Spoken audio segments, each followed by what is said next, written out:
So we've had to turn the lights down with you being back in the studio, James. Because of our heads. Because of our heads. Just the reflection. Too reflecting. It's true, yeah. Make sure you use a good colour hue because when it looks pale, these look bad, don't they? Yeah. We've got the anti-reflection spray if Tan we me need up. it. Need to put me a bit of like a brown tan on. I know, yeah. Cameras, mate, the amount of filters I use now on a simple video just improves your video. I thought you look a lot better off screen. It's been, what, about just under 18 months since you were back in this studio? Yeah. No, it's 18 months since I started social media. Okay, so quite a whirlwind since then. I think it was late last year, I think I come in.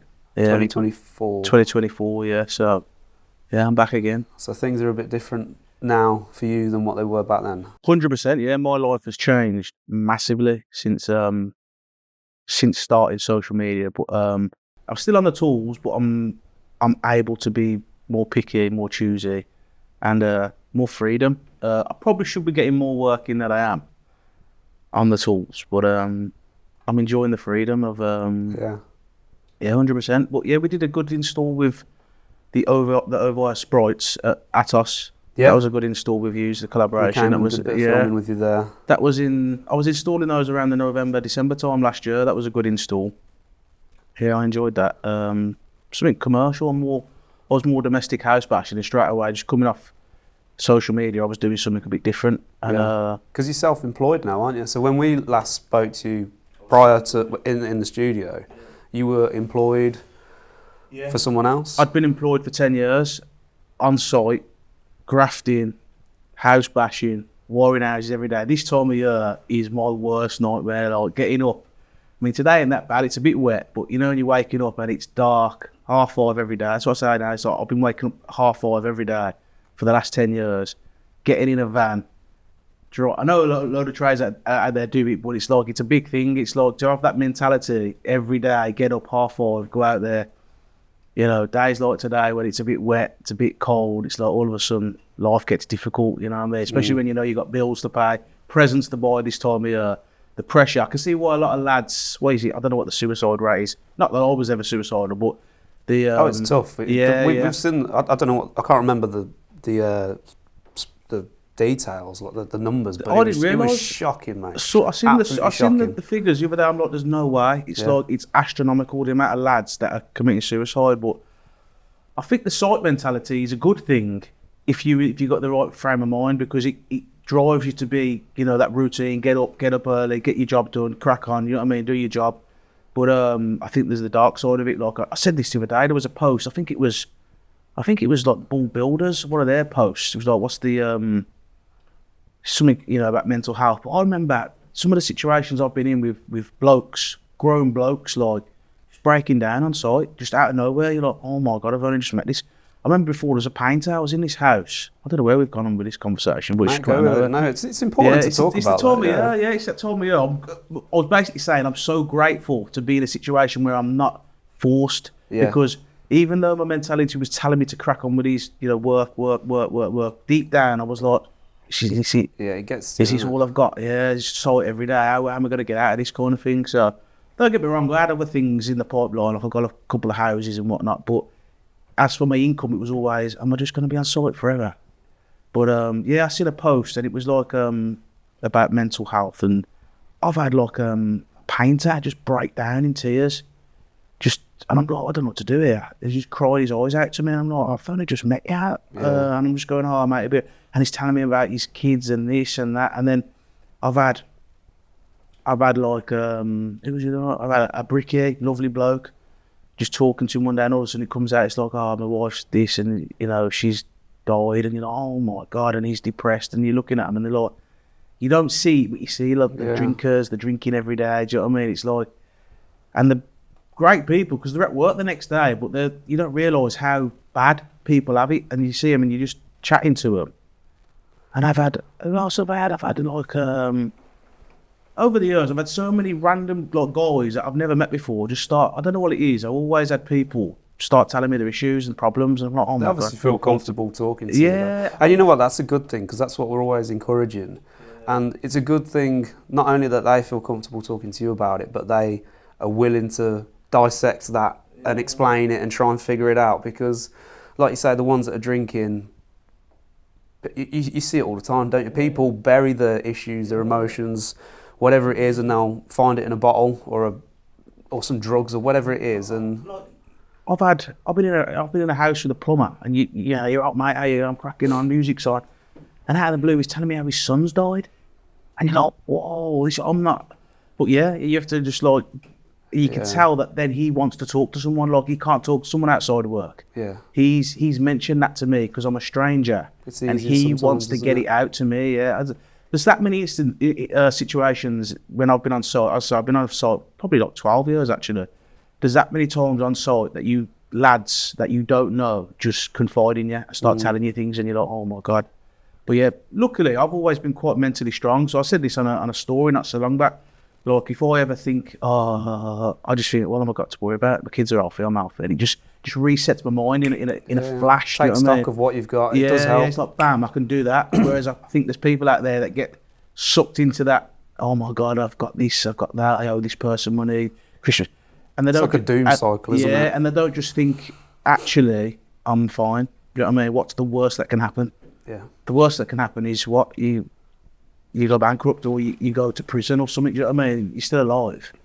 You're not. You know what I mean? It's not the end of the world. But yeah, it's that was a dark, gloomy side quest we went on there, wasn't it?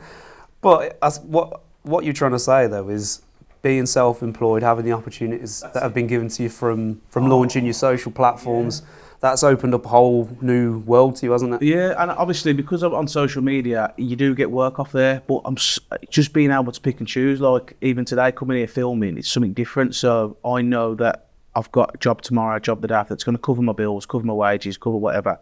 And then obviously I might have some promotional stuff to do, which also, it's just a backup. And it's just nice to have that not dependent on me grafting on a site. You know what I mean? It's so... I would advise anyone to do social media, not just because you can get paid for the advertising, but you can get paid just off Facebook. Like I've just been monetised on Facebook now, so it all adds up. As well, yeah, all of a sudden it's like I don't know, there's a £2,000 payment coming that I didn't have before.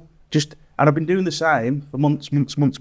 You know, 18 months on social media. So there's a £2,000 payment coming, and I haven't even concentrated on Facebook. You know what I mean? So it's just. I would advise anyone who's doing anything in life, if you've got the time, do a bit of social media, because if you can get them extra payments, and even TikTok and that, you get bits and bobs. Yeah. Just takes the pressure off, man. Do you have to do that through your business name or through your personal name? Because people find the tax things interesting, don't they? Yeah. No, I've got a social media company, so obviously that way then I've got an accountant that just... Everything I make through social media goes into one bank account, and then that's declared and tax paid as I don't even know what it is yet. So it's looking quite hefty this year, to be fair. But yeah, it's good though. Nah. It's honestly, the world of social media is unreal, mate. I've said it before on podcasts, but it's and it's giving you some more freedom, hasn't it? Like we spoke off camera, how your lad is now, you're able to do homeschooling, you're able to spend more time with him. Well, that is obviously... That's priceless, isn't it? Yeah, mate. It's I had like a reckoning moment about a month and a half ago with him, obviously, because I told you about him being autistic, and as he's got older, don't get me wrong, he's a legend of a kid, you know what I mean? He's like, he'll go... I told you before, he's trains jiu-jitsu 5 times a week. Like today I'll do a 3-hour lesson. Choked you out last night, didn't he? Yeah, he's trying to choke me out. He trains jiu-jitsu all the time. He do a kickboxing lesson tonight. He does rock climbing now, which I've got him into. But I've been forcing him down the academic routes, trying to... The norm is go to school, get educated, get this. And then, like I said to you earlier on, when I did my electrical qualification, they said to me, where are your GCSEs? Which I got Bs, even more GCSEs. So they were like, have you got your record of achievement? No. And then they said to me, oh, don't worry, you can retake them. So in my head, I'm thinking, this is going to take forever. 2 weeks. 2 weeks. And I thought, so my whole school education has been resulting down to 2 weeks of GCSE. So, yeah, so I know my son's always going to be fine academically. It's just the autism side of it. I've got more time now to take him to do activities rather than say, mate, you got to go, you got to do this book, you got to do that book and do, schoolwork. I'll take him to do an activity or whatnot, and take him rock climbing, or take him, like I say, just jiu-jitsu, whatever else he wants to get involved in, he can. And this is the kind of message I'm always trying to say to people, especially like younger boys and girls who are looking to get into the industry. I'm like, yeah, you might think you'll be on site for a few years, or apprentice wages are not going to be great, but the doors that can open up after that, not only can you earn a decent wage, no matter which side of the industry you're going into, whether it's house bashing, domestic, whatever, you start going self-employed, you start going on social media, you have different things coming in. Yeah, if you can do it eventually, going self-employed is if you can get the work and you can, you should. That's the problem. That's why people get stuck in that trap of not being able to go self-employed because. And I'm not saying you're going to run a business and you're going to have 3 lads. That's a separate entity. Or you're going to have 10 lads. I'm saying just be able to work for yourself comfortably. That freedom, it takes the pressure off. But some people feel the opposite way. They feel that because they haven't got someone paying their wages and their money's not guaranteed. It's a stress, but it's not. It's the opposite way around. It's like if you're good at what you do, and that's all you need to know. If you'll get good at what you do and you know that you've got good customer service, and I'm one of those people. Like, from my videos, I get a load of nonsense said about my installs, but I know my customers are always happy, and I know if there's any issue, I'm going back there tomorrow to sort it out, no matter what. Do you know what I mean? So I know when I do an install, regardless of what someone else might think of the way I've done it, if there's an issue, I'll go and fix it anyway. Yeah. So as long as my customers are happy, and I know they are, there's no problem. Is there? You know what I mean? Word of mouth. Then the amount of jobs I've got, after someone going, so and so said they use you, and that's because I know I've been really friendly, gone the extra mile, done more than I should have.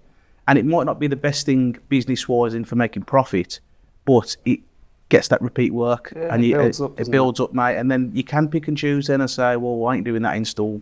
Slow and steady wins the race. I want more for that one, yeah. Or you put your prices up if it's a dodgy one or something awkward to do or something you're not familiar with, then you just put your price up. How did you get the work lined up? Because, as we say, you were working for someone else last time you was here. It was quite a quick decision, wasn't it? Thinking, right, that's it, I'm going to go self-employed. So how did you sort of build that customer base up? Oh, I never. I just started putting the feelers out and saying to like my brother, saying to like a few people, just saying I'm going self-employed, and all of a sudden a few builders get in touch with you that through a family friend or through this person, that person, and they've always been let down by some Sparky. So it's like. Yeah, it's like you think all the jobs are already taken up, but no, the amount of people that have been let down by a Sparky they used to use, or they still use, or they will still use, but they've already spoke to him and he said, I'll see you in 6 weeks or something. There's that many of them customers out there that are just looking for someone to do it. If you're free now, you know what I mean, you're self-employed, your diary's empty, so you're the one that go, yeah, I can do that tomorrow, I can do that Wednesday, next Tuesday. So all of a sudden you've got customers immediately because people are always waiting for a job. I know it sounds silly, but it's true. Like, the amount of jobs I just fell into immediately, without even trying. Yeah, it was. And like I said earlier on, I'm not even trying now because they just come. Don't get me wrong. If I wanted to focus and go right, we're going to go for some contracts, we're going to go for this, then I could. But I'm not ready to take that amount of. I don't want that stress. I don't need to. Yeah, I'm so comfortable. Like I say, taking my son to do activities, focusing on him and getting him sorted. That's the brilliance of it, yeah. The brilliance of social media is the fact. And being self-employed is I can just do what I want. So I can go, right, Thursday, this and that. I can do that job. And then now I don't mind working on a Sunday or a Saturday, which I know sounds strange because if I've done nothing but activities with my son for 2 days on a Wednesday, Thursday, I'll pop in and do a quick 2-3 hour job on a Sunday, pay the bills for that day.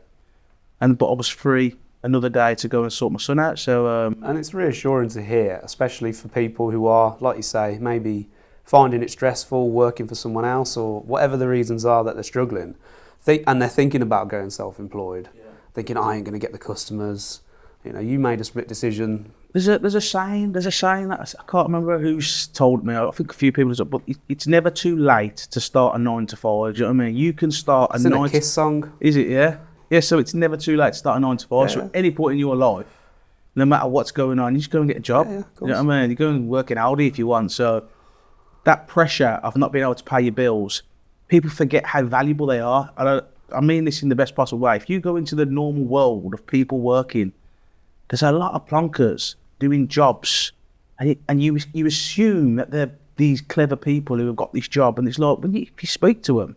I was speaking to an electrical contractor the other day. He actually just moved around the corner. I knew him from the company I used to work. He was like, he found it so easy to fall into jobs because every position he went for, or if he was trying, the person above him was actually just winging it. Yeah. Do you know what I mean? So it's like people assume that all these brilliant jobs are already filled by brilliant people, and it's like, no. Being capable. Don't underestimate your own skills and your own people, your own people skills and your own communication skills and your own way of working.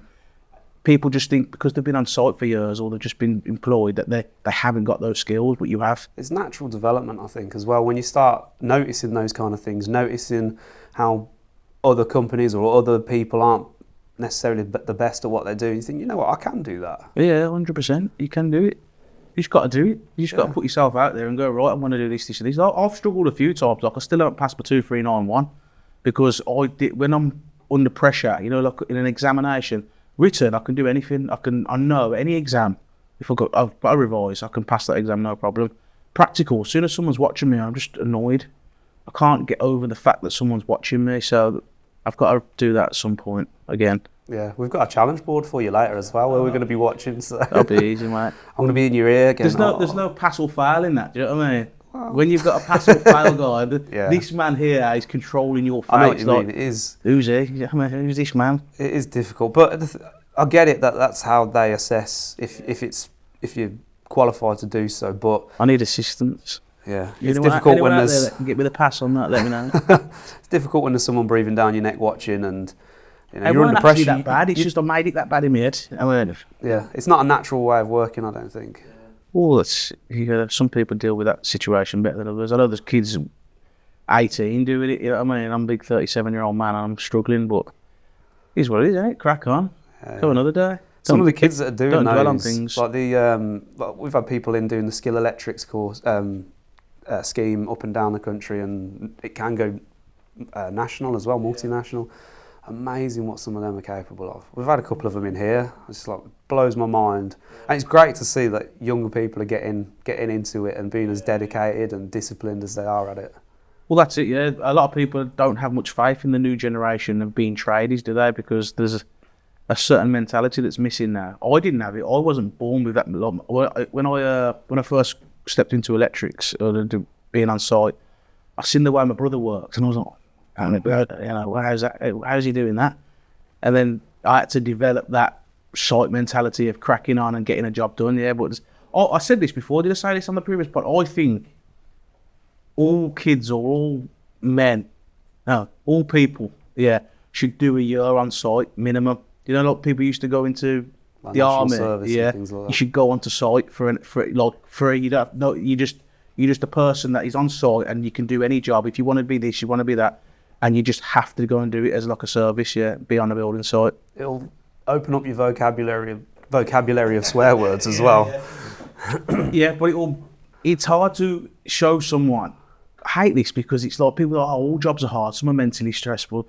But I can't put across the grit you need to go to a site early morning and crack on every day and unload your tools when it's freezing cold. Like, I've worked in -7 before, mate. There's no windows in the house, it's blowing a gale, and you're drilling out and there's sawdust everywhere, and you're like, what am I doing here? This is mental. It's -7 outside, I can't move. I've got 4 hoodies on, a snood, a hat, a hood over that, then another hat, and I'm working, and I'm like, this is mental, this is. But yeah, it's a sort of grit that you can't explain to someone who's never done it. But do you not find there's like a certain enjoyment once you've done it, you've achieved it, knowing that not everyone can do that, but you've done it, you'll get paid for it, you can go home, you can warm up.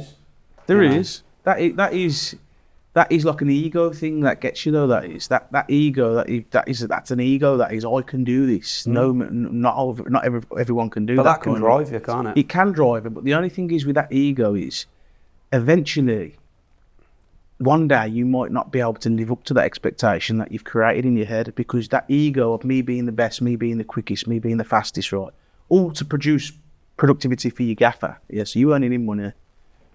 Eventually you're like, I ain't got it in me today. And that ego then is a bad thing, because you're like fighting with yourself mentally to keep doing it. And if you ain't got it in you, you can get into like not a depression, but you're like, I'm not performing how I should. I'm not performing. And all you're doing is you're beating yourself up, because everyone needs a rest. Everyone needs a day off. Do you know what I mean? So that ego is brilliant, but the competitive side of it, especially if you're working for someone else, all you're doing is making them rich. Do you know what I mean? All you're doing is grafting for someone else. If it's your contract and you're grafting and putting in the hours, fair enough. But if you're working with someone, that ego sometimes, I think that's why people do take it easy. You know, you get these people. I was always one of the ones to just crack on, even if I was employed. But yeah. Do you think that's what drove you to go self-employed? Did you get to the position where you were working so hard? Well, and I thought, approached my gaffer and I was like, look, I want to be a director. just of his company? Yeah, Okay. just that. Like, where we're going here? Do you know what I mean? What's the future here? And I basically said to him, look, I'll come off the tools a couple of days a week. I'll go and find more. Let's expand.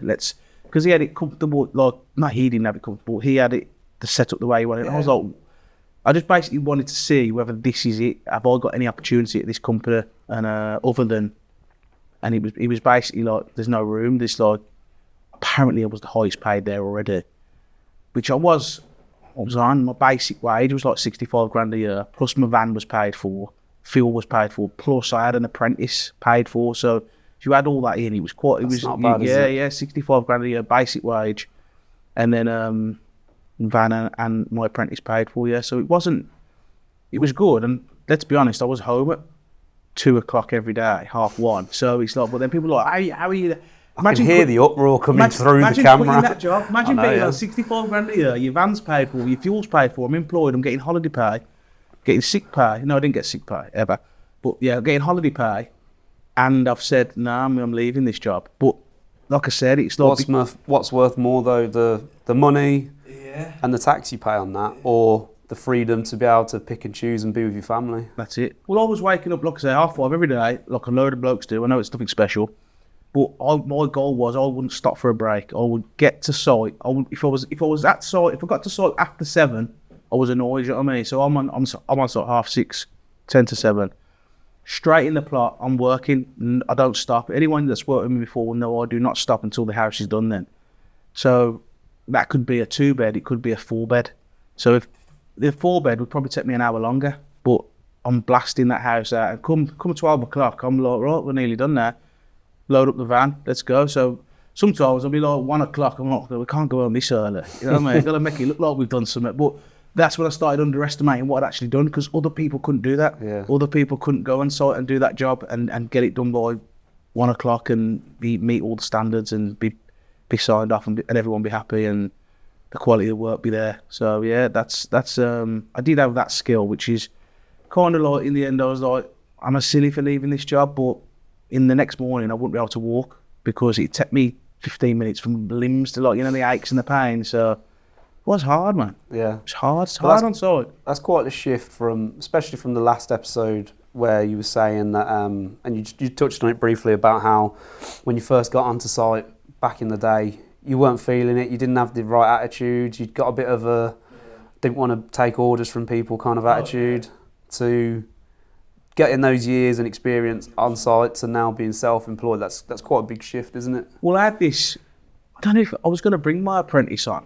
Have you got an apprentice for you now? No, not now, but when I was still, towards the end of my employment, I had a new lad with me and he was like 24 years old, sound kid. He's like, come off, bit of a street kid, do you know what I mean? Reminding me of myself. And I used to say to him, you remind me so much of myself, because the arguments he would have with me is what I used to have with my brother when I was 26, arguing with my brother and trying to say, why have I got to do it that way? And it's just so, you have to get past that, because you're talking to someone that's been doing it for 10 years and they've tried it every way.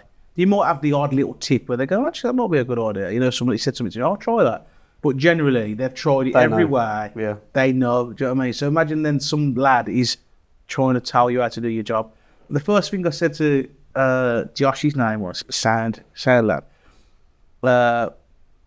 He's got in the van and that, and he'd had like the one, every now and again, he'd have like a little bit of an uproar where he was, rebelling slightly or getting a bit of a mood.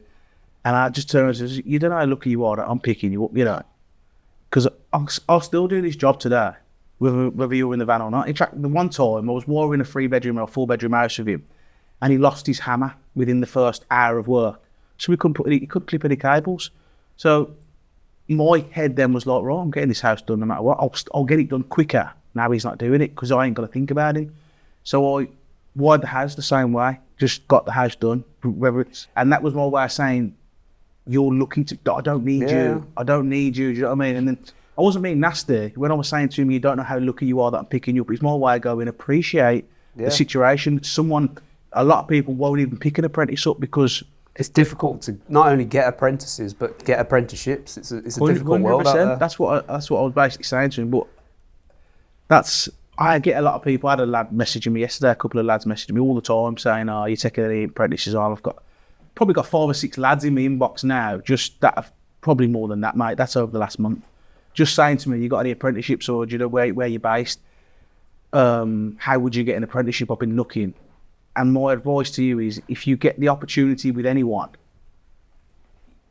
don't ever be late. You know what I mean? Yeah. You've got to really, like, and this is why I like that Josh, because first day we pulled up to site with him, I said to him, I need to unload the van. And he made him thinking he has no idea what we need off. So, but he didn't think, he just started taking everything off. So I'm looking at him, I'm not going to tell him, I'm just going to let him crack on. He literally unloaded everything off my van. And I went, I like what you've just done. He's going, what do you mean? He says, you didn't know what I needed. He says, but you just cracked on with it. You just started taking everything off the van. Like, obviously then I started saying to him, like, today we're doing this, we only need this and this and this. But it was just that mentality of, right, I'm going to just, he just didn't want to mess around. He was like, he appreciated the fact that he's at work, let's get it done. And that's what people look for. I had this conversation with a guy who comes in here sometimes, Neil McManus, former lecturer. Okay. And I was asking him what people look for in apprentices to basically keep them, you know. Yeah. And he was saying attitude is one of the biggest things. Not turning up on site and sitting there scrolling, be ready, be available, ask questions, be interested. Even just the little things like start getting your own tools, even if it's just little things. So you ain't got to keep borrowing stuff from other guys on site. You don't have to have the biggest and best and most expensive stuff, but just having a few basics, it makes a world of difference. And in that, like you say, it clicks something. Someone's like, okay, you've got what it takes, you've got the right attitude. Do you know what? I can get past the attitude, I can. And that's one little people skill I've got. It's like because I understood what type of kid he was. What's the word when you recognise someone, or I could relate to him. I could relate to his upbringing and the situation he was in. So I understood. We had not a similar background, but we shared similar stories basically. So when I'm talking to him, that attitude that's coming through, I understand where it's coming from. So the attitude, in the end, I'll be like, what are you being like for? I'd just pull them up on it, like, grow up. You know what I mean? This is the way it's got to be done. Crack on with it.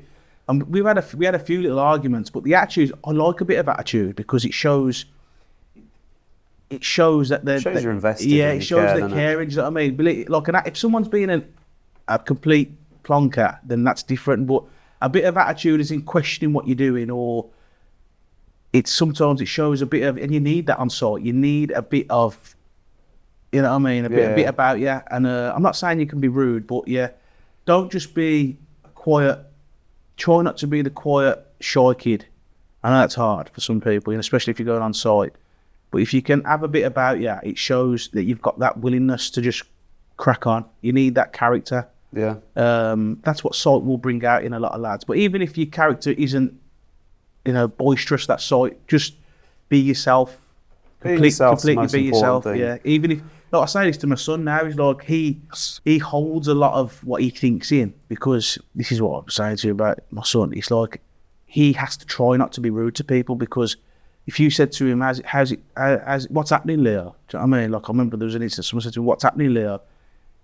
He didn't know how to answer this bloke who was being polite. So he went, he just put his head down and walked off. But I said to Leo, why did you do that? And he's like, because I didn't understand what he was saying to him. And his response was to not be rude. But I would rather him be rude. And I say, same with an apprentice on site, I'd rather them be rude to me and say what they're thinking. Because if you're not saying what you're thinking, I can't correct the thought. If your thought's wrong, if you think one thing of me because I've said this, but you don't say it because you're trying not to be rude to impress me because I'm your boss, it's not been corrected. We haven't broke that. Yeah. Do you understand what I'm saying? It's open communication. Yeah, communication, and holding it in can be 10 times worse than actually being rude. Or if you think I've said something wrong, then you've got to say what you think, and you say, what about that? And then you can just get over it then, you know what I mean? Rather than hold things otherwise, you just resent your person you're working with every day. Like, oh, him again, you know what I mean? I still don't like him. I wish I'd have said that back on. I used to work with a guy, we called him Smelly Sean, and we never actually broached his hygiene. That's something I wish I had actually done. Yeah. In the summer, it's not pleasant. Yeah, just go, look, mate, you stink. That's it. Some people need talent, don't they? Well, so do you still have a good relationship with your former employer then? I haven't spoke to him since. He was sound. He was like a sound gaffer. Wages were always in the bank. You just wanted to go and do your own thing? He has a way of having his lads work for him, and it works for him. Like, he treats certain people very good at knowing characters, and like more character evolved as I was on site. So at the start of my employment, I'd do anything to jump how high, you know what I mean? And then towards the end of it, it was like, I ain't doing that. There's that attitude he's on about. Yes, that attitude, but he understood that even though I was well paid and I was grafting, he understood in the end that if he couldn't argue with me, because if he said one thing out of line, I'm going there. And it wasn't me being big-headed, it was like because I didn't want to do the job. Do you know what I mean? I was at a different position in my life, whereas when I first started, you know, that you got to just crack on, you just do it, you know, crack on, learn the skills, get the experience. That's what apprentices should do. Just, even if you think you're just being the yes man, you're being the yes man for yourself. You ain't doing it for him, you're doing it because the more you say yes, how high, I'll do that, is the better he will appreciate you. But just know that you are saying yes until the day you go, no, I want some money. Do you know what I mean? That's what, don't think, doing everything someone says is a bad thing, or I'm not the guy that, why is he always asking me? He's not asking him, he's getting away with it. He ain't asking him to do that job, he's asking me. Just do it. And eventually, the day you say no, is the day you can say, well, give me some more money. Do you know what I mean? That kind of thing, which in the end, with my gaffer, it was kind of like, it's a difficult balance, that of knowing your value and knowing your place in a way, isn't it? Sometimes I used to text him like, I ain't on it today. I'm not having it today. It's a bit rainy, do you know what I mean? I need a day off today. And he couldn't do nothing about it, really. He could either sack me and lose a lad, or just go, okay, James. You know what I mean? And that's why I knew it was time to move on, because just lost it, just couldn't be arsed with it. It was, don't get me wrong, I still miss it now. Like in the summer, I think, I'd have to go and smash out a first fix or blast out a second fix tunes on, but this time of year is difficult. Yeah. So what sort of work are you doing now for yourself? Anything. I'll literally do anything that comes in. Like, if I think the job's suitable, and I'm on about anything, like whether it's commercial or whether it's, out garden lighting, or I don't really have a massive array of talents. I'm just like a basic spark, really. I don't do like industrial or anything like that, but yeah, There's nothing wrong with that, though. I mean, no. I'm comfortable. So I said to yeah. someone the other day, I would much rather go and fit 3 outside lights around at a few different customers' houses, or a few floodlights. I can guarantee I'm earning the same off them 3 jobs that a lot of lads are earning doing 12-hour shift in a factory or in like an industrial setting. So, and I can do them jobs floating around my area, no problem. So, yeah, I've had a few rewire inquiries, but like I say, rewires, especially if they're lived in or occupied, it's a red nightmare, do you know what I mean? It's furniture everywhere, people everywhere. Yeah, so all I'll do is, if one of them jobs come in, I'll go, look, this is the job, this is how much it is, and they might go, that's expensive, but I'll be like, that's it then. Don't have the job then. Basically, yeah. I'm not fighting for the job money wise, or I'm not trying to cut myself short on money just to get work. Yeah, value is what you pay for, isn't it? Yeah. I like again, social media helps me with that situation because I've got no pressure.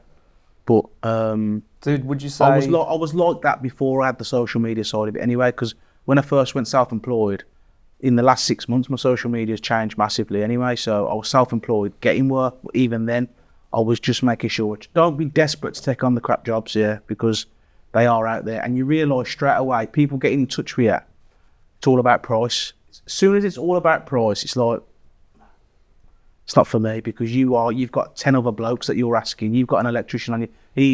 I'm just cheaper. Do you know what I mean? I'm just, so.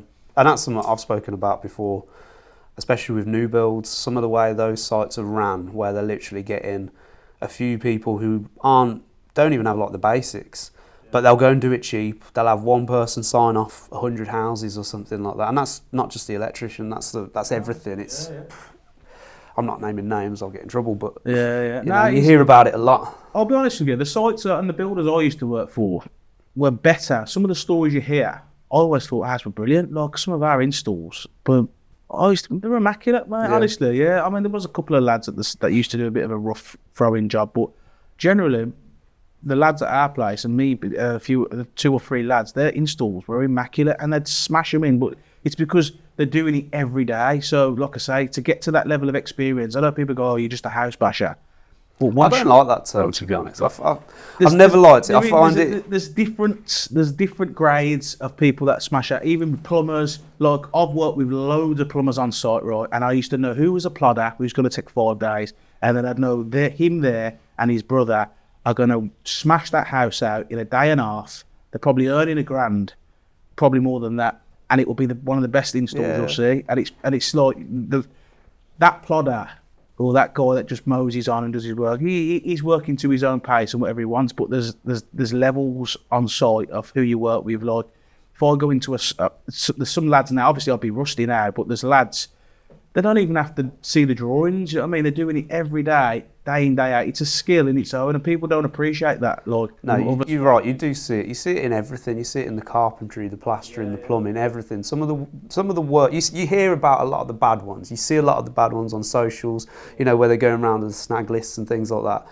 But what they're not showing you are the good ones. And like you say, it's absolute immaculate jobs. I remember we've gone and filmed on a couple of sites around locally, like Leicester and Derby and places like that. And I've gone on, I'm like, this is impressive, you know, even just the little things like the balustrades or how they've got everything nice and neat. It's just immaculate. And that's all down to the men and women doing the jobs. Absolutely fantastic. Yeah, I've wired plots in a day, and they've won awards for the install, you know what I mean? Little NHBC awards or whatever it is. And it's just like a normal install to me. And in the end, our gaffer used to say, we don't, because the agents used to request, can we have one of your good installs? Like, so randomly you get chose to go to a site, like, why am I going to this site? Oh, it's an NHBC award. And then you know then that the agent isn't used to how you work because they've had another spark, and it's like, oh my God. They look, they see the way, I remember I went to a site over Cubbington, and I'm not going to say it was, but the spark that he'd been working with was just taking forever in these plots. And I turned up, and I don't even go to the site. This is what I was like. I'd get to site. I wouldn't go to the site office. I'm on unlocking, so I'm there at 7 o'clock. You're not supposed to start till 8. I'm getting in that plot. You know what I mean? No matter what, whether I've got to climb through a window, I'm in the plot just to get my tools in. I need to unload. Then I'll go to the site office. It's a brand new site. The agent's like, oh, you need to get inducted. So I've gone to him. I've gone, look, I've come a long way. Do you want this house done today? And he was like, will you get it done today? I went, yeah. I says, if you let the site induction go slightly. And he's like, well, you need to do it. I've gone, I'll do it after. I know it's bad, but it was my way of saying to him, I've been inducted on 100 sites. I know all the sites. I know all the rules. I'm going to get your house wired today for you. You need it doing. Big 3-story house. Let me crack on. And he went, oh, just crack on then. Come back in a bit. At like 1:30, house is done. So I go back in there, do the induction, watch the video. And he's like, I can't believe you've done that house. I'm like, what do you mean? He's like, it was taking you a spot 3 days. I'm like, well, that's the difference between, I know the houses. So once you know a house type, you know what I mean? That's the experience that some people haven't got. And they think anyone can be a house basher. Take their time, look at a drawing, and just plod along. But having that drive to go right, it goes back to an that art, mate. Taking stock thing I mentioned earlier. Like, if you know what you're doing, and you can actually sit back and think, actually, yeah, I can do that. I know what I'm doing. I know what I'd do for that kind of house, for this kind of build, or this kind of shop, or whatever it is. That's the confidence you need to take with you in what you're doing to wherever you're going. 100%, mate. I'd be thinking about the house the night before. So as soon as I know what sort it was on, I was like, what plot is it? I'd wire it. I said this to people, what are you on about? I've wired this house in my head before I got here, because straight away I know the site. I know the site, or I know the builder. I know the house type. So it made them thinking, right, them joists go that way, drill down the middle, yeah, switch there, blah, blah, I'll wire it, out of the fibre, yeah, that's it. So I've wired it, like, I might do that for like 15 minutes before I go to bed. That's what I used to do. And then wake up in the morning, I'm like, that's how I'm thinking. I'm on it, mate. I'm already thinking about the job here. And that's it. I'm in a house. Honestly, mate, I've wired houses that quick. And the thing is, you get a lot of old sparks. Oh, yeah, I used to wire houses. Back in the day, they had 2 sockets in the bedroom and a light switch. Yeah. I'm talking specs where there's 30 downlights in a house. There's 3 sockets per bedroom, 4 sockets per bedroom, cooker circuits, EV chargers, solar to the loft, CTs everywhere. So you got loads of Cat 5s. There was a lot in them. It's a lot more than what you used to get. There was a lot in them, mate, towards the end. And I remember when I first started, there was nowhere near as much. We were putting in like 10 and 15 Cat 5 cables per install. So just the data in its own was like a job. Yeah, and they're fiddly. But honestly, mate, the way we were smashing the house out was just methodical, mate. So clean. People like our sparks aren't tidy. I used to sweep 3 times. That's how methodical I was to get this job done by 1:30, because I'd walk in a plot. If it was messy, I'd sweep it straight away. I didn't even unless it was a right crap, then I'd walk off site. You know, so you've got me here. It's disrespectful. You know, I'm coming. Want my plot clean or cleanish. If the plot was clean or just needed a sweep, I'd sweep it out, unload my tools, prep the house, so, you know, like drill out, put your boxes on, sweep again, cable, wire the house, sweep again, job done, let's go. Come on, 2 o'clock. 2 o'clock, mate, 4, yeah. It was good. It was good. This time of year now, it's like, it's hard to get up and going, but at the end of the job and when the house is wired, you're like, I can't believe we've done that. You know, it's 12:30 on the way home. Do you think you'll be doing more of that now your business is opening up a bit more? Maybe. I've thought about maybe trying to take on a site or something like that, but and it ain't that difficult, to be honest. It's like people are like, oh, you need to get your 2391 to pass off your work. It's like, no, I know people that pass off my work. I can just pay someone to come and pass off my houses. People that I work with all the time. Which is legal, by the way, obviously, isn't it? They trust my work, yeah. I've got a guy that I do it now. I've got a couple of lads that they've seen my work. People say, oh, that'll burn down. Like one of those houses out there that I've wired 12 years ago, mate, when I'd only been doing electrician 9 months and they're still standing. So once you've wired a few houses and you know what you're doing, wiring a house is the actual science of it, and, you know, the actual circuits. Yeah. It's easy, isn't it? It's like there's probably 6 circuits in a normal 3-bed house. Cooker, 2 cookers, couple of sockets, 2 lighting circuits, the heating one labour. You mentioned about you was earning a decent wage when you was employed. Now you're self-employed. Are you matching that more than that? I was matching it when I first started more than that, because I had a few good jobs I just fell into, like little, you know, just running power to outside sheds, and just the jobs were just tallying up, so you don't realise how much you'd earn in like a week. Yeah. Then they all come through the end of the month. Nice little chunk. Yeah, but then I realised then that don't last, because then you might have a week where you've got no work for some reason, or a job's moved, and then you might think, I haven't lined something up, and then it can easily go from one extreme to the other. But I've definitely earned more this year, but obviously it's social media that's helped me. Yeah.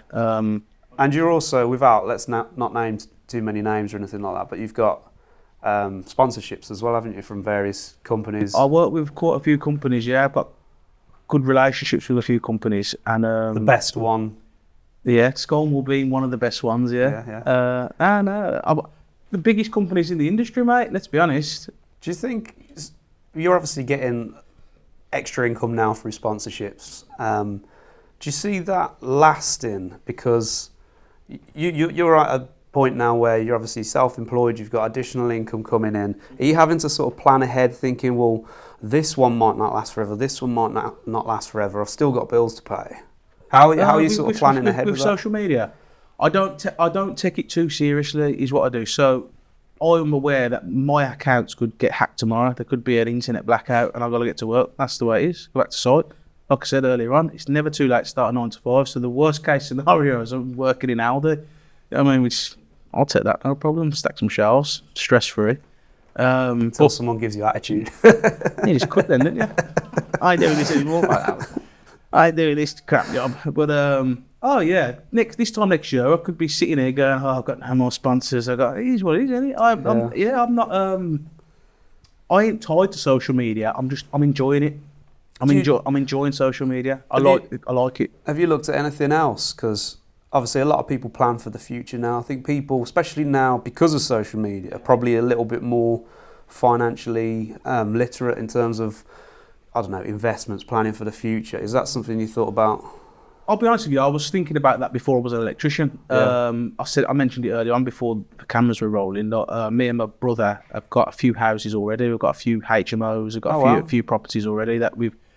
Before I was an electrician, we was renovating houses. So I've always got that as a backup as well, which people assume you've got loads of money because you're saying, I've got 5 houses. Doesn't work like that. Doesn't work like that. It's like you've got mortgages to pay. They're not all paid off. Don't think I've got 5 houses and they're all rent. It's not, no, they've got bills, they've got tax to pay, there's boilers breaking, there's loads of stuff going on, doors being, because some mad tenants in there. But yeah, I've got that as a backup. I'm not one of those, I've always been entrepreneurial. Like, I was selling Pokemon cards when I was 11. You know what I mean? I bet you wish you hadn't now. They're worth more now, aren't they? I've got a decent Pokemon collection, mate. Don't worry about that. I was opening boxes. If I'd kept all the boxes of Pokemon cards I had back in the day, I'd be, boxes that are £20,000 boxes now. I was opening for fun back then. So we've gone from Pokemon dealer to I was rebellious. I was a jeweler. Rebellious kid on site. Yeah, with a bit no, of an I was a jeweler attitude. first. Okay. Yeah, there was a period where I can't talk about.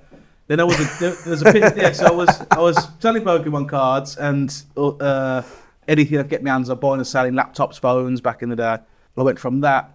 Then I was selling CDs at school. There's another thing you can't talk about. Yeah, so that was a big thing back in the day. I used to go to school with a bag of CDs, you know what I mean? I used to do it with VHSs, that's how old I am. Really? Yeah.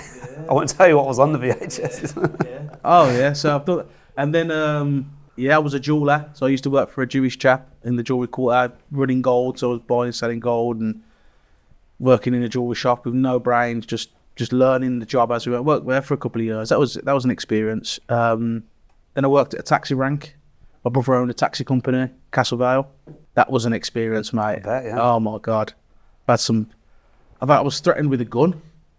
Like the guy, because I wouldn't get him a taxi. I don't know if you want me to tell this story. So it's all part and parcel of how people develop and come out better. So I'm 25 now, so I've got this taxi rank. I'm doing the night shift, so I was the operator, like driver, manager, operator, right? So I'm the one taking the calls, but I'm doing the overnight shift. So I'm in this cabin with me and 2 drivers are doing the overnight driving. Guy rings me up. He's like, can you get me a bottle of brandy, boss? Get me a bottle of brandy. I'm like, I'll ask the driver, mate, but I don't think they're going to come out just to... Basically, he sounded drunk already. I didn't want to get any drivers to go out and see him. So I got to the driver. Do you want to get this guy a brandy? He's like, nah, I ain't doing that. I know who he is. He's a nightmare. So I've got to look, mate, sorry, I can't help you. He just starts getting rude with me on the phone. He's like, I know where you are. Well, here we go. He only gets a taxi off a rival company to my unit, and he's outside, like, threatening me. He's got, like, he didn't show me a weapon, but he's like, I've got something here, you know, I'm going to shoot this place up in a minute, that kind of, and I'm like, oh my God, what do I do here? Luckily, I rang one of the gaffers, and they knew who he was. So they were like, they rang him and said, what are you doing, mate? Why are you pressuring our lad in the office? And he went away in the end, but we've had like 10 or 15 lads turn up to the unit, like trying to, because you wouldn't get someone a taxi, or they're abusing one of your drivers. I've got bad stories. I can't tell. Yeah. Trust me, mate. Character building. But I used to have people ring me, just shouting their mouth off down the phone because you can't get the taxi. So I did that, and then when my brother sold that company, it was kind of like he was an electrician before, so he was like, come back on site with me. That's it, man. I said to him, if I'm doing it, I'm getting qualified. So I used to do 1 day a week college and 4 days a week on site. Yeah, man. It was. I've done loads of jobs. There's probably a few in there I haven't mentioned, but I've had some right life experiences. Oh my God, that dark period. Like tell me that. That'll have to be on a different podcast. Might lose a few sponsorships through that one. But that's life, isn't it? It's never perfect. It's never rosy. Not for everyone. You have to go through some of that sometimes to understand what you don't want to do to what you do want to do, and you come out in a better position for it with a better mentality.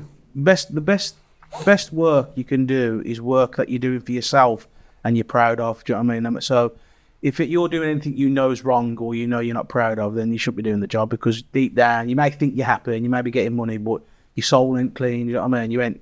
You ain't happy. You think you're happy, but you're not. You know what I mean? When you've got proper work, proper job, a proper income, something you've worked for, something you've built, that is the best. Like, I know them houses that we've got now, I know where it come from. You know what I mean? It come from a graft. It come from the renovations we've done. I remember I didn't have a clue about renovations, but we were putting in a lot of work to get these houses done, me and my brother, and using money and finances and moving, getting mortgages and all that. That's an education in itself. And I was doing that. I'm talking 15 years ago. You know what I mean? 20 years ago.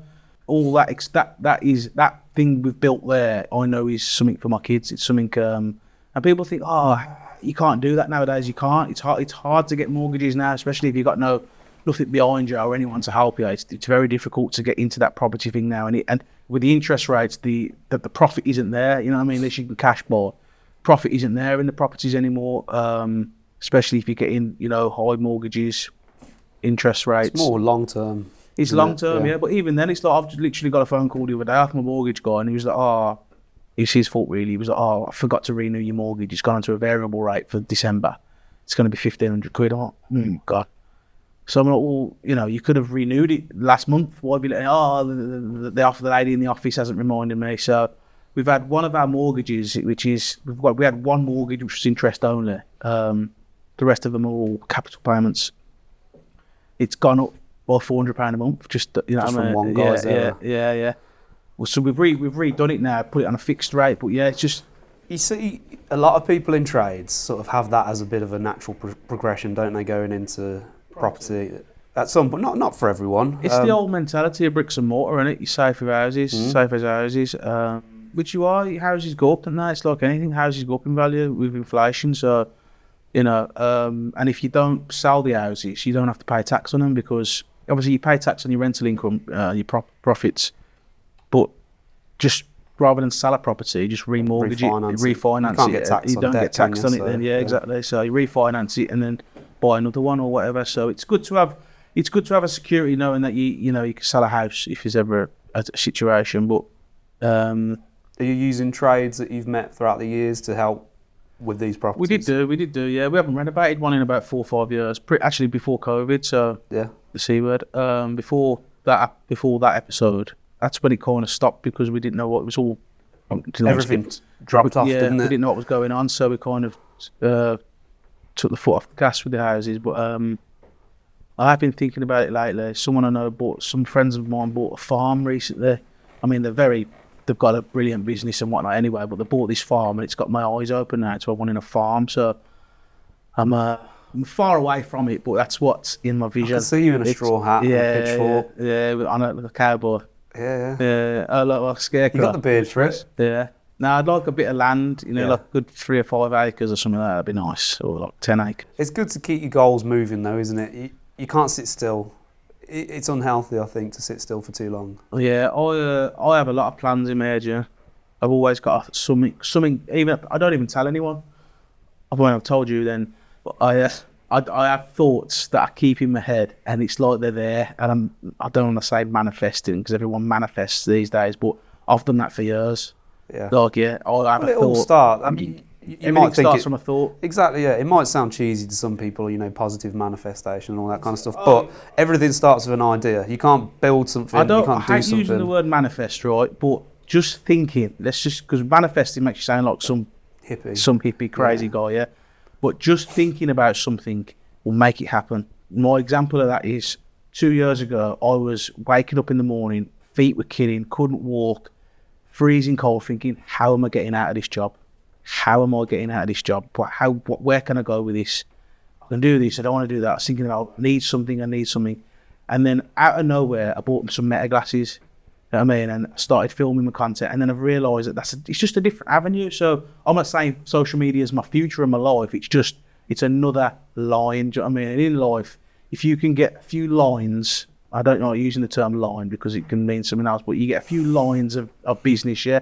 Whether it's importing stuff from China to sell this, whether it's that. Once you've got a few income streams, you realise then the pressure's off. But the majority, like even if just buying and selling on eBay, if you're a normal guy on site, or your wife's doing a part-time job, just get to start looking at buying stuff or selling stuff on eBay, or looking at trends. There's so many ways to make money out there. It's I think people think, especially like you were saying, you're in a position that you're unhappy, you don't know how to get out of it. You think you need some massive windfall to break free, like win the lottery, inheritance, or something like that. Yeah, that's the dream. It's just small steps, isn't it? Even if you get, an extra £100 a month or whatever, it might not be life-changing, but it's something to build from. Yeah, you get £100 a month, and then you get another five areas. You know what I mean? You got £500 a month. Exactly, yeah. Yeah, you gotta. It's hard to get out of that mentality, but I know there's a lot of people there that you tell them and they don't understand it. Like the amount of people that come up to me now going, "How do you do this social media thing?" I'm like, you've got to want to do it. And they're like, did you want to do it? I'm like, oh, they immediately think that I woke up one day and I knew how to do social media. I didn't have a clue. No, just start doing it. Yeah, and I'm trying to explain to him. And I was speaking to a chippy the other day, and he was like, will you post a story for me? I'm like, mate, me posting you and tagging you in a story is pointless. You might get 100 people click your page, or you might get a few more, but they're going to click it and they're going to go, oh, that's it. They ain't going to follow you because they don't know who you are. They don't know what you're doing. There's no content. There's no content. Over. There's no interaction. There's no activity on your page. But they just assume it's that easy. And I'm like, if you want to do it, do it. Yeah, make a start somewhere. Yeah, just do it. It's simple, really. And it's weird. The amount of lads out there that have got like 10,000 followers or 15,000 followers, and they're like, how do you get to the next step? I'm like, I don't know. You've just got to keep doing. Like, I posted the same video the other day 4 times. And it was the same install. I'd use the same footage in 4 different ways. One of them got 20,000 views. One of them was on 600,000 views. One of them's on 50,000 views. So I'm not, you know what I mean? There you go. I just retried it, re-edited it, and went again. If there was a golden formula, everyone would be doing it. But the one I hear everyone saying, this is social media managers, influencers, everyone, is just consistency. Just throwing something and hoping something sticks. There is a few people that you see that have absolutely smashed it, and they've got like a formula they're using, and that's their way. But my way is just go again, try again, see what happens. Yeah. Don't stop. Did you have that sort of moment when you'd come out of the company, you were on your own, you've got these income streams? Was there a moment where it was like, that sigh of relief where you've broke through, or was it just like a gradual thing and you had to sort of remind yourself? The sigh of relief was immediately. Really? Yeah. As soon as I handed that van in, I was kind of like, I can't believe I ain't got a job. But it was like, I've got to admit, I was nervous for you because I think we'd spoke. I can't remember when it was, and I think you said you just walked out, and I was like, James, what are you doing, mate? You've only just got your social media up and running. I wasn't really earning any money. I was earning a little bit of money from social media, but I wasn't. I don't think you'd had any clients, and I thought, oh, mate, I hope you've not done the wrong thing, and I'm glad you've done the right thing and it's worked for you. But 100%. I obviously there was a little bit of doubt, like, am I doing the right thing? But I knew it was like, I'm too big to be contained. Yeah, I feel like a job. If you're this right type of person, I feel like a job just keeps you in a box for so long, and even if you're not financially comfortable, you should always try. There's a few people online that say, but once you're in that pattern of going to work, and in that 9 to 5, your time's took up now because you're at work. As soon as you've got a bit of freedom, your mind can think. You know what I mean? You've got freedom to, expand on other options and stuff like that. So it's amazing what that can do for you, though. And I think this is sort of going off topic a little bit, but people are so distracted within work and outside of work through anything, through phones, from Netflix or whatever it is, that they don't actually sit there and allow themselves to think. Even if you give yourself half an hour before bed, just everything off, it's amazing what your brain can churn out. Things you want to do, things you're feeling, all that kind of thing. I don't know whether it's just me. I overthink everything, and I know that can be, some people say that's a bad thing, but certain situations in my life, say if I'm having a conversation or an argument with someone, I've already thought about the outcome of this conversation 10 times in every possible way. So sometimes I always go back to the example of, like, say if I'm having a discussion with someone about, I don't want to say politics, but say like there's an event going on in the world or some kind of rioting or something like that. I've already thought about every outcome. That's the way I am with everything. I always think bad things and the good things. I've got a way of not dwelling on something. So if I need to just put it out of mind, I can. But how have you found sort of being an influencer amongst influencers? Because you sort of fall into a bit of a clique. Everyone's sort of friends with each other. How have you sort of found that? I'm not really in any cliques. The people I speak to mostly about social media are carpenters. The electrical, I don't know whether it's the same, because these carpenters will tell me in the carpentry world there's a big, once you get into it, it's all one big world. Do you know what I mean? There's all influencers know each other, or I hate saying influencers, but anyone on social media is aware of each other. Whether you got 1 million followers or whether you got 20,000 followers, all of a sudden you become aware of all these accounts and people that are creating content. But yeah, there's a lot of there's a lot of mental health issues on social media, and that can be from big accounts and small accounts. There's a lot of it, and there's a lot of people. And I'm not going to mention any names. I went to an event the other week, and I've seen all these faces who had followed, and there was one guy who had followed and unfollowed him, right? And the reason I unfollowed him because every morning he used to post a story about getting in an ice bath. And one day I was like, I don't know if I'm watching him, so I unfollowed him. But then I realised I've unfollowed him because he's doing something with his life in that morning there, and I'm in my head. I'm thinking, I should be doing something like, why aren't I going to the gym? Why aren't I doing that? So my way of dealing with that was just unfollowing it. Whereas really that was bad for me. That was I shouldn't have done that. I should have thought, oh, that's an inspiration. But sometimes your dark mind can just send you down a mad. Yeah. And I just done it naturally. I've had enough of looking at it. But I know now it's because really I'm thinking, I should be doing something like that. I should be going to the gym. I should be doing this, which I have tried to go to the gym sometimes. Or you should be doing. You see someone else doing something, and you're like, I should be doing that. Yeah. But with this guy in particular, I don't know why, I just unfollowed him one day, and then I seen him at this show, and I'm one of them people that if there's an elephant in the room, as they say, I straight away I'm going for it. I need to get the clear the air.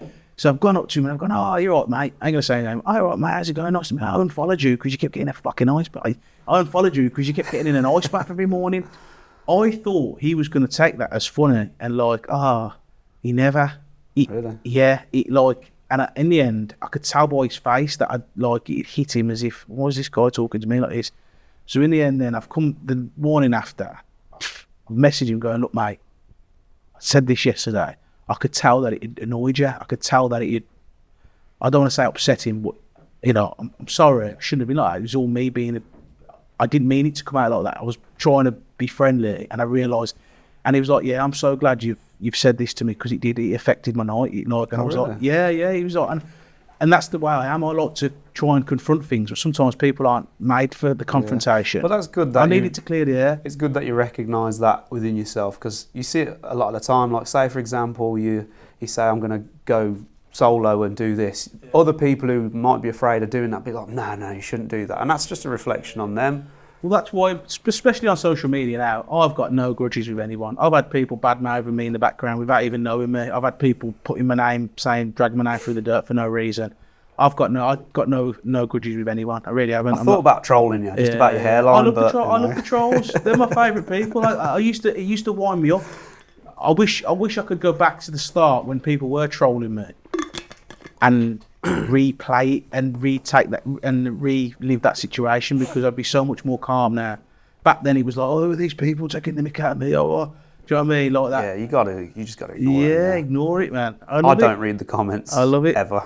I'll read them and reply to them, you know what I mean?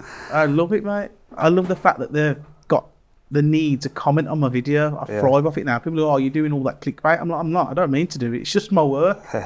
It's good to see so many different... I might miss the odd thing out in a clip because I know it's going to wind them up. Like if I don't seal around the box at the end or something, I won't show me doing that. So they're going, oh, you could have done this. And I know, yeah. I did it after. Yeah. I'll show you a picture in a bit, mate, of the final product, you know what I mean? The finished job. But that's just me. And sometimes I've done that by accident. It's just because I haven't filmed that bit. I thought that's it now, and then finish the job off, and then when I've edited, like, I haven't showed that bit, and I go, I'll leave it.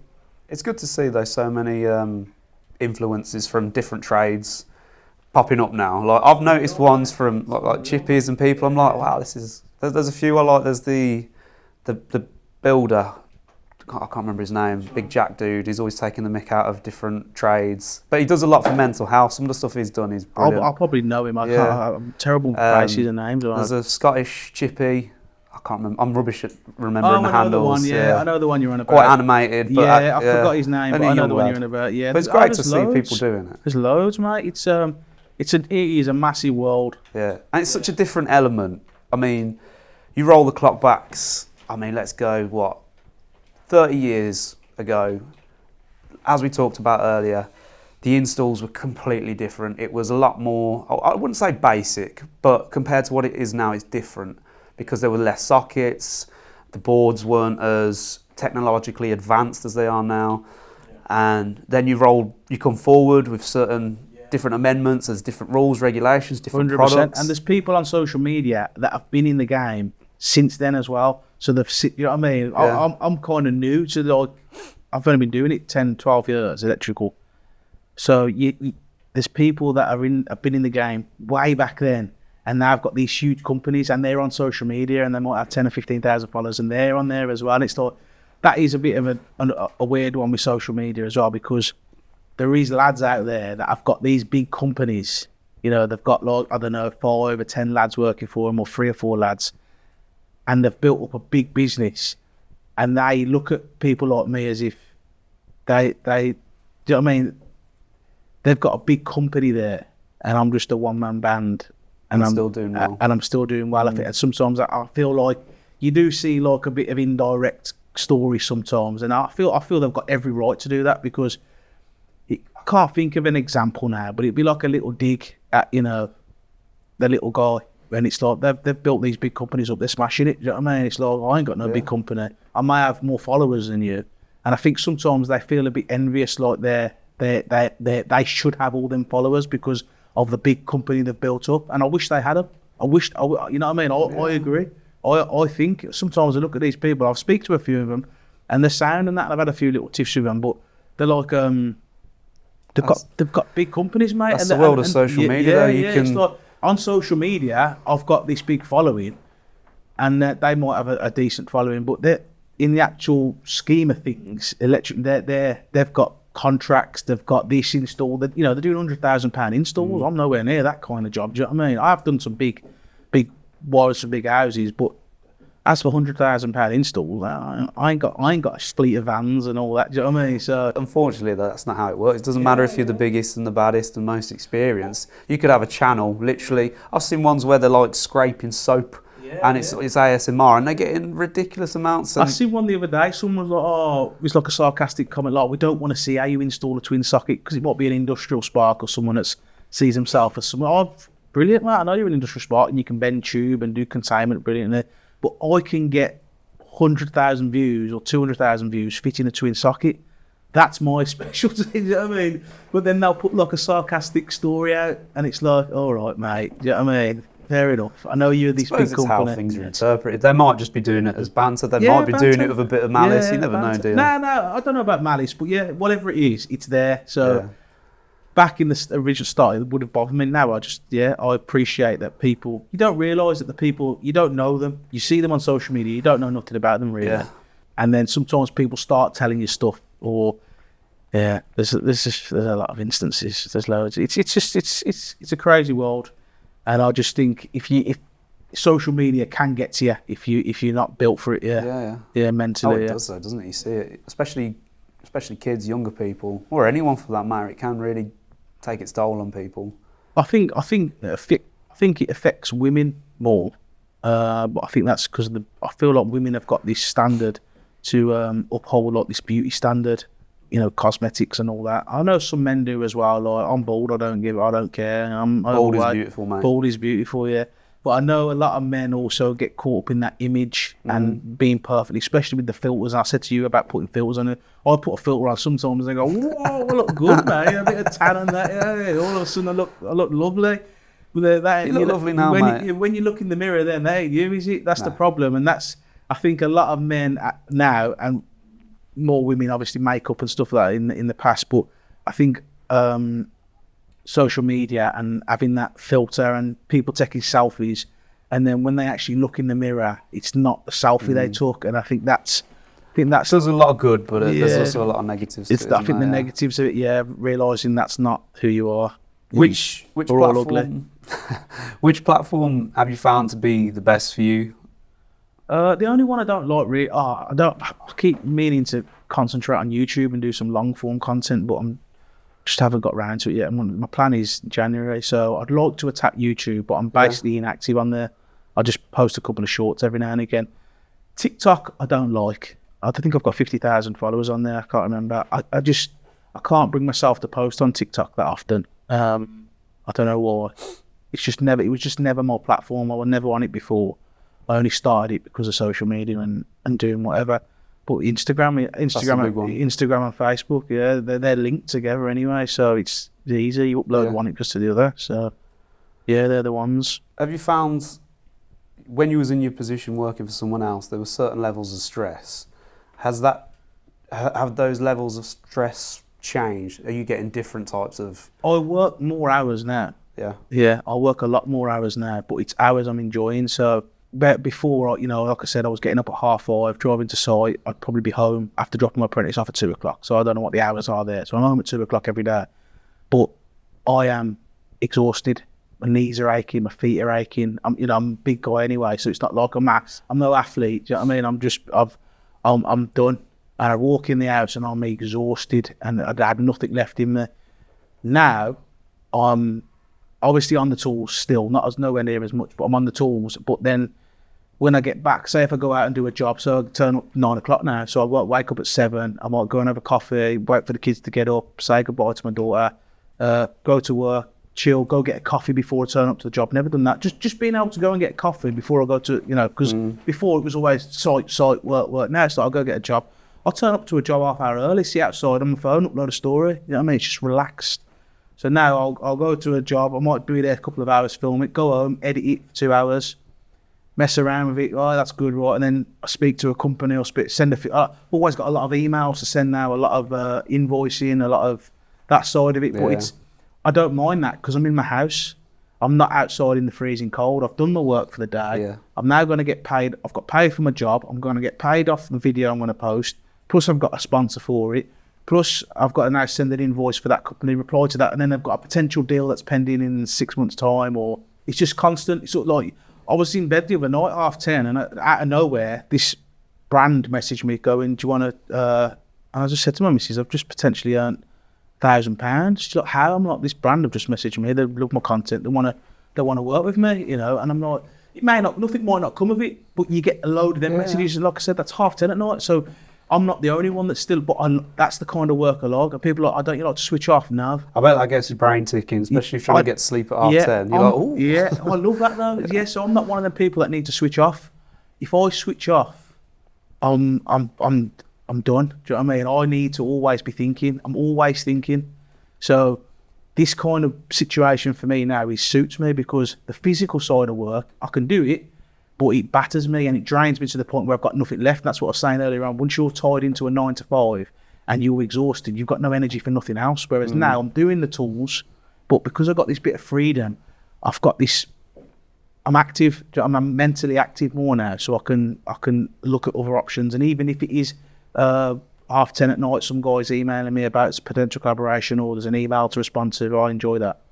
I don't want to turn off. Do you find winding down is difficult though? I don't like winding down.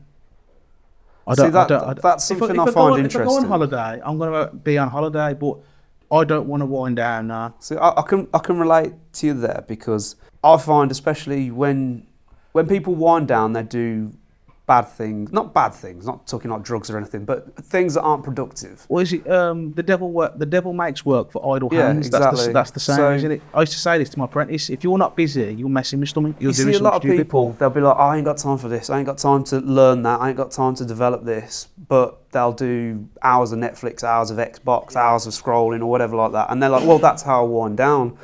And I know for a lot of people, I do that as well. I will watch a film or say to my son, "Oh, there's a new series on, like Stranger Things in the new series of that. Let's watch that." But while I'm watching that with him, so me and him are having a little together time. I'm also replying to emails, so I'm on it. Yeah. I can't just. Does that get difficult though? Does it get to the point where you do suffer from a bit of burnout? Every now and again, I'll be like, "Nah, I haven't had burnout. This is probably the first Christmas I haven't been ill." Yeah, because this time of year now, because I'm so run down being on site, I'll be ill for 2 weeks now. Do you know what I mean? I'll go into work and I'm like, "Oh, I'm ill," because I've picked up a virus from there. This is the first year I haven't been ill. Although you're still working hard, but you're picking and choosing. You've got a bit more. I'm less stressed. Yeah. I'm less stressed and less run down. So obviously my immune system's up there. The only thing I'm battling with at the minute is I should be going to the gym. I have now got no excuse. Should be training jiu-jitsu. Like I've still got my gear. I've been a few times. My son's going. I should be going jiu-jitsu. I should be training the gym. At the minute, I'm battling with it. Like I'm being lazy. That is just me being lazy. There's no excuse. It's just a lazy bastard. You know what I mean? So that's the only thing I'm dealing with at the minute. Why am I not going to the gym? Yeah. That's my next step. Yeah. If I was going to the gym now, every day consistently, I'd be like, and then like going to like a spa after, go for a swim for an hour, then going to a job, fitting a couple of lights or doing Sounds this. nice, that does. Yeah, then going. It's busy, like doing all that and editing and filming and all that. It's busy. Don't think, he just films a video. It's simple. But it's for you at the end of the day. It's not for someone else. So I love doing more work when it benefits you is always going to be more fulfilling than, like you say, grafting for someone else. Not that grafting for someone else is a bad thing, because it's necessary, I think, to get to where you want to be. And if you're happy doing that for the security and everything you're doing, again, there's absolutely nothing wrong with that. Well, especially the new builds and the house bashing. Or say this, when I first started, people used to go, you can't terminate a twin socket. I'm like, you have no idea how many twin sockets I've terminated, because unless you're house bashing, right, you could be self-employed for 20 years, right? Unless you're fitting 30 sockets a day, you ain't on level of a house basher. I know it's the same stuff, fitting spotlights, but I've fitted that many spotlights. People like, you strip the cable and do all that. It's because I've done it over and over again, to the point where it's nothing to me. So you can't, when you comment to me saying, you didn't done this, I'm not, you said stripping the cable. I'm not going to strip off. You're not taking your clothes off. We did that last time. We'll find that video for you. I remember that. I think that scared me, mate. Yeah, on edge. Where are we going with this one? Definitely self-employed. This situation I'm in now with work, aside from everything else, but I just mentioned like side hustles and whatever. As for grafting, at the minute, well, I know there's a load of self-employed people. You see them and they're turning up to jobs at 7 o'clock at night. I'm like, that must work for them. Do you know what I mean? That must work for them, because they probably haven't got out of the house till, they probably ain't got to their first job till 9. They don't tell you that, because they've took the kids to school, which that's a privilege, that is. That's a privilege of being self-employed or running a company, and you can have that bit of freedom. That is what I'm enjoying most about being self-employed, is that freedom. Like, your daughters play, it's like, I could just go and watch my daughters play. Just message a client, I'll be 2 hours late to this one, or can we book that in for Wednesday because I've got this to deal with. Simple. You haven't got no gaffer going, come on, I need this house doing, or I need that doing, or you're letting us down. You're either letting yourself down, which you're not, because you're actually doing something you want to do. You're going to watch your daughter's school play. And you still get the work done. Yeah, and you still get the work done. You just moved it along the day. It's all you've just altered the day slightly. It's just, being self-employed is, I never thought, like I say, 2 years ago, I was thinking, how am I getting out of this? What can I do? And that's coming from me, like I say, he's got a few houses, got a few backup lines, but I was still drawn into that. Gotta go to site, gotta go to work. How do you think you plan on expanding your business? Have you got any plans for that? Are you gonna hire anyone, apprentice? I'd love to get an apprentice. It's just, I feel like as soon as I take on any kind of employee or an apprentice, I've now got a pressure that I haven't got that pressure at the minute, because now I've got to find wages for him. Whereas at the minute I can go, right, I don't need to work this week because I've got this to film, that to film. I've got a little job at the end. I've got a job on Friday that's basically going to cover my week anyway. But now all of a sudden, if I don't want to work that week, or I've got other things to do, I've still got to pay an apprentice. Which I'm having a lad, one of my old apprentices. He moved to London, and he's like one of my first apprentices. He's coming back from London. He's messaged me going, I'm back. Have you got any work this week? So I've got a little job Friday you can come help me on. I'm basically going to be paying him for nothing, but I'm going to pay him just because I want to see him spend the day messing around. Like, it's an easy day. I'm just paying him to have a laugh and have a chat and say hello, basically. But as for unless the government start letting us have free apprentices and they government fund it completely. There are grants. Aren't there? I'd have to look into it. I might look into it and see if I can get a government grant and apprentice, because then I wouldn't have to. If his wages are being paid, his wages are being paid. I think that's what the government should do to encourage kids to get into trades. Definitely. Yeah, I know. I'm sure there are grants. I'm sure we've had people in speaking about this before, that they said there are certain grants available that not everyone is aware of. It's not going to cover everything, but it's something, isn't it? It might be something to look into in the future. Not quite yet. Maybe next year. But like I said, I want to focus on YouTube next year, and do some long form content and just have a laugh with that. See where it goes. Really, So that would help having an apprentice. So I could but then an apprentice is they're useless, aren't they? So it's like, you're thinking of an apprentice then like someone that can just crack on and do the job. It's like, no, they need to teach that investment in time though, isn't it? Yeah. Although they might not know everything at the start. I didn't mean useless then, like they've all got to really put a point to have them, but it's like, it's It's not like I've got someone that could just do the work while I'm filming. Yeah. You know what I mean? I'm going to film this video. You install that fuse board. Isn't that what's one of them? It's like you've got to teach him. So I don't know. Yeah, I've had, like I say, I've had loads of people message me about being an apprentice or how do I get into it. But you never know though, mate. Look how far you've come in 18 months, and everyone started somewhere. The people that have got 10 lads running for them with vans that are earning them X amount each month, they all started from something, didn't they?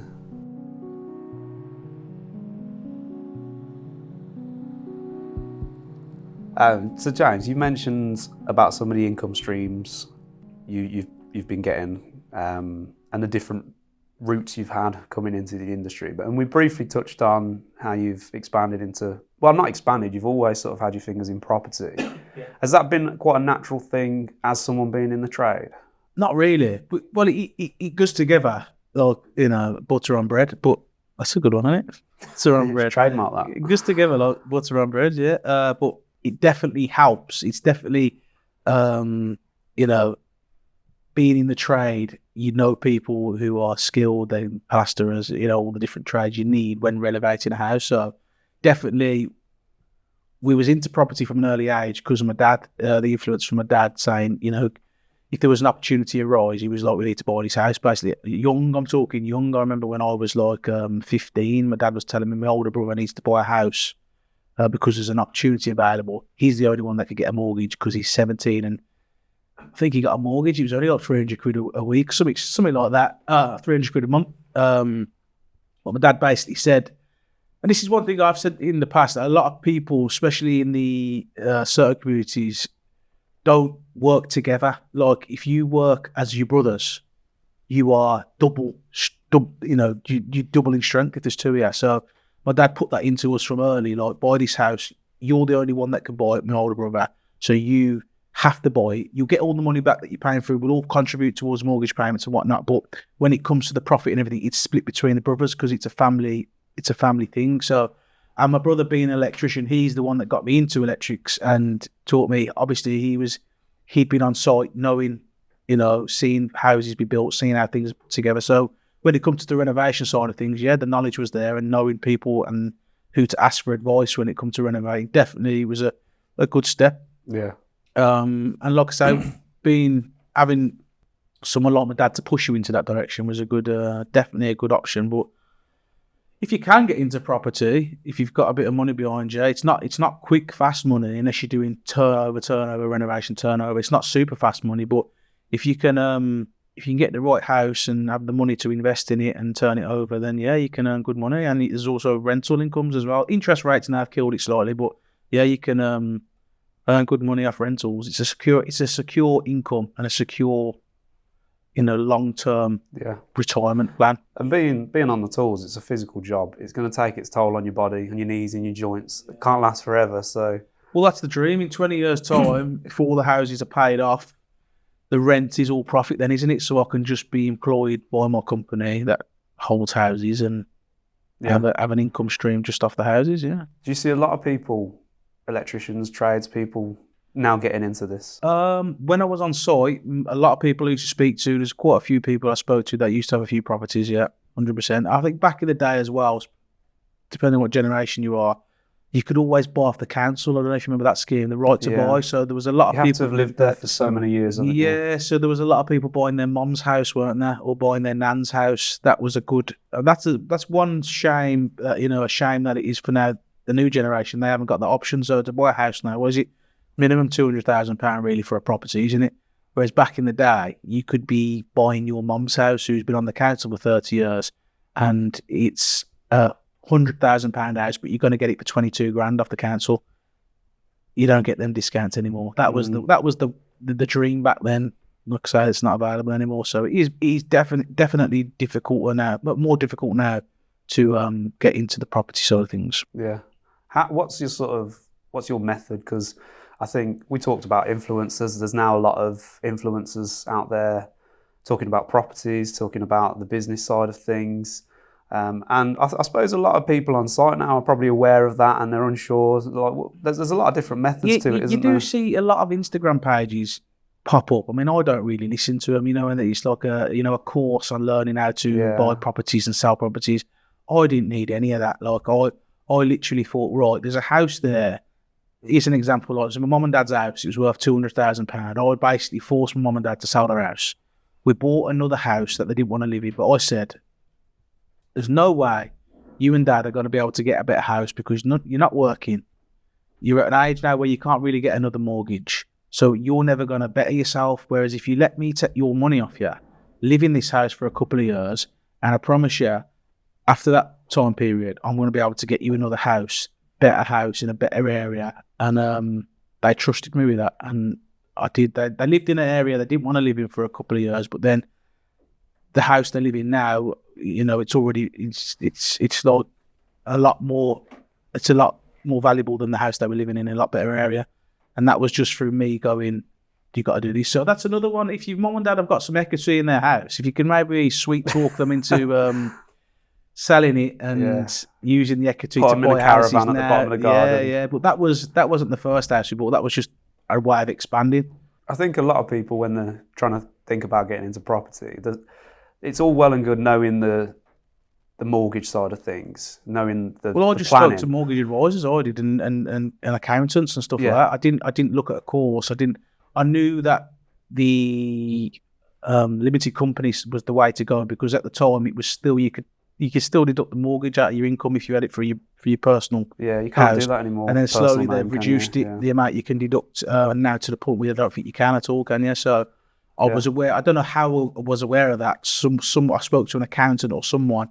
And they were like, "Oh, you need to set up a limited company." Speak to people that know what they're doing. Yeah. I think people who try and sell courses and all that, I don't know how much that's an influencer's thing in it. I don't know.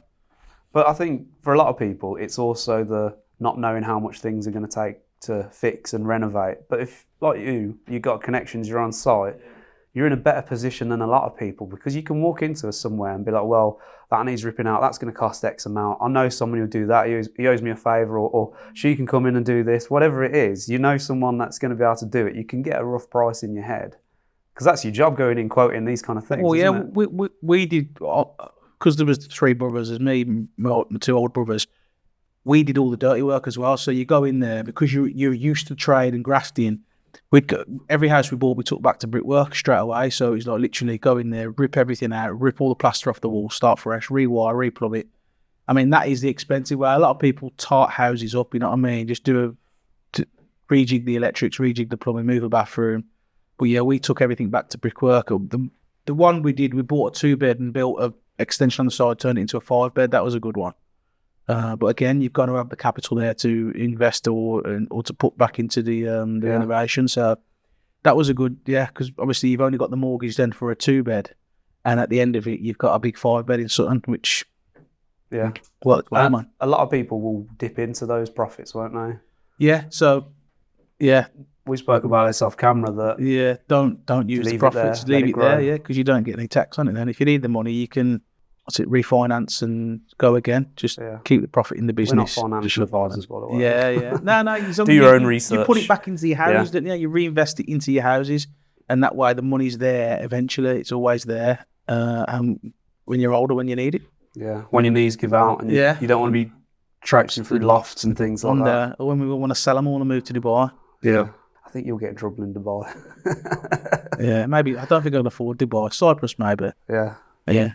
It's good though that you've got that long-term planning and future in mind, because I thought about moving to Cyprus when I was 12. Oh really? Yeah, that's what I mean. I'm one of them. I've thought about something at some point. But it's not just that. It is the other things we spoke about. It's the property. It's the entrepreneurial mindset that you need to have that long-term plan, because if you're working for someone, the rug could get pulled out from underneath you. Anything could happen at any point. Your health could give out. It's important, I think, to have something else, some kind of backup, if you can do that.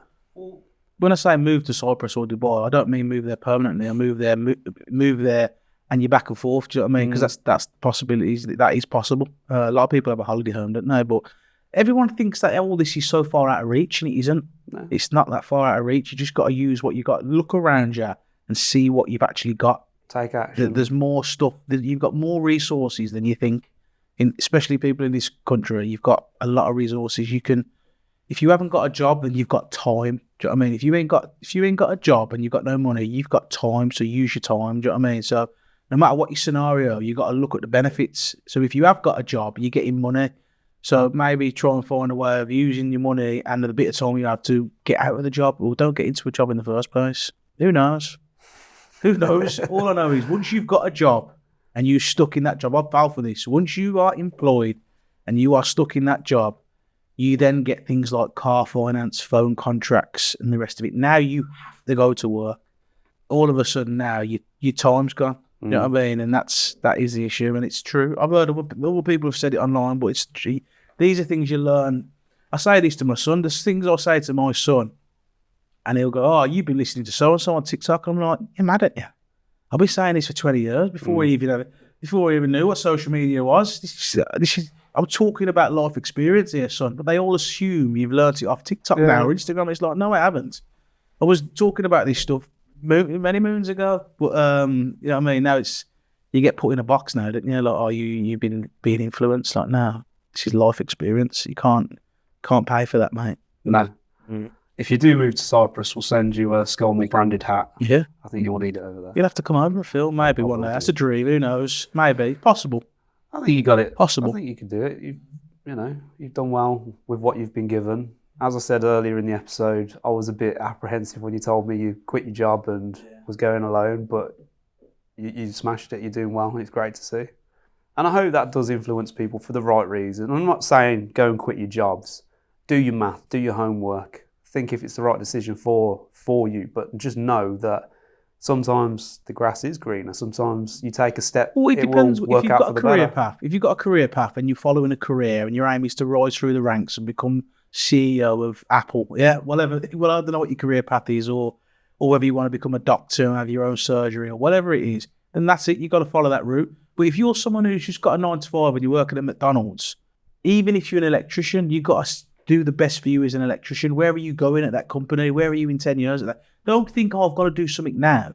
Just think about what's possible in the future. And a lot of kids do that. I had a few apprentices that they were more, as soon as they joined my firm, they were already thinking about the future. And I was in the mindset of like, oh, I've got to work here for a bit. And he was like, yeah, but you ain't going to work here forever. And I was like, yeah, it's true though.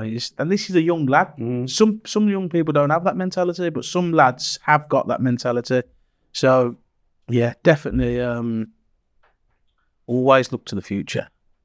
Always see what else is available. Don't get stuck. Don't think you're stuck either. First thing you can do is think you're stuck. Yeah. Especially where we are. So, world is your oyster, isn't it?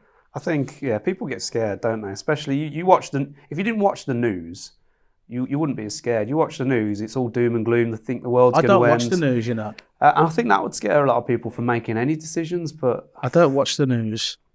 I mean, you get the odd thing pop up on social media, but I just ignore that, to be honest. There's two sides to every story. And if you're watching a story, what's the opposite side of that story? It's simple as that. And unless you're directly involved, like it's affecting you right now, then what can you... why are you stressing over that? Like, you know what I mean? People see things on Instagram, they're like, oh my God, I'm like, what's got nothing to do here? These things have been happening for years. So all of a sudden, people are going wild, stressed. It's all it's talking about. Nothing's changed for me. I'm just chilling. Yeah. Doing this. I'm still going to work. With your coffee. With my coffee, yeah. Still cracking on. What are you talking about? All this nonsense. I seen someone post the other day, and there was like, it was like some plumber had gone. The media had got hold of him, and he was like, "Yeah, I've been teaching lads how to do plumbing after 5 days or something like that." He's gone on a 5-day course about to plumbing, and now he's in the paper, and the paper have printed that this guy is not been in the country long. He's somehow got this plumbing education, and he's like, oh, I could charge what I want, and it just didn't come across correctly in the paper. And someone had pulled a story out, and it was targeted in a certain demographic way, like, do you know what I mean? And he was like, and I said, you do realise that they're printing that on purpose to cause to wind you up, and it's working. And he's like, you know what, you're right. I'm like, well, do you think that guy has got any customers or any clientele or actually doing any good with his life? The guy that thinks he's scamming people. Of course he isn't. It's like, it's just nonsense, but it's been printed in the paper. But believing it is one thing is it being printed and being out there, and then that goes for loads of different subjects. the other thing is believing it. You know what I mean? If you believe what you're seeing there, it's like, what are you talking about? Yeah. It's And we just spoke nonsense. about social media, the good, the bad. It does some great things, but it also picks up on algorithms and plays to people's differences and can do a lot of damage. I Well, think. the news and the mainstream media is just another social media platform. That's all Yeah. it is. It's just bigger it's and more It's just established. the big, it's just big boy. Mm. It's just the government. It's just that's all it is. It's still. Yeah. I don't pay attention to that. I think that pretty much brings us to the end of our episode today, James. That was quick. I'm a bit tired today. It's quick, doesn't it? I think I've got a bit of a sore throat. But Yeah. But I want to thank you for coming in. As I said, it's been maybe just under 18 months since we last had you in the studio. Obviously, we've been out and filmed with you on site. Yes. And it's great to see you doing well. It's great to see you smashing some goals. You're not slowing down yet. No, I'm just getting started, mate. Just gearing up. Yeah. Yeah. No, I appreciate you coming in. It's always a pleasure to have you on the show. No, it's been a pleasure being here. Yeah, and I'm assuming most of our audience are following you because you're so widespread on social media. But if they're not, would you If you care want to follow a crap spark, follow me. Yeah. Where could they find you? Instagram, TikTok, YouTube, Live Facebook, Sparks. Live Sparks, yeah. Live Sparks. There we go. Right then, as always, please remember to like, subscribe, hit the notification button, follow James, follow us, follow for more content, and we'll see you in the next one.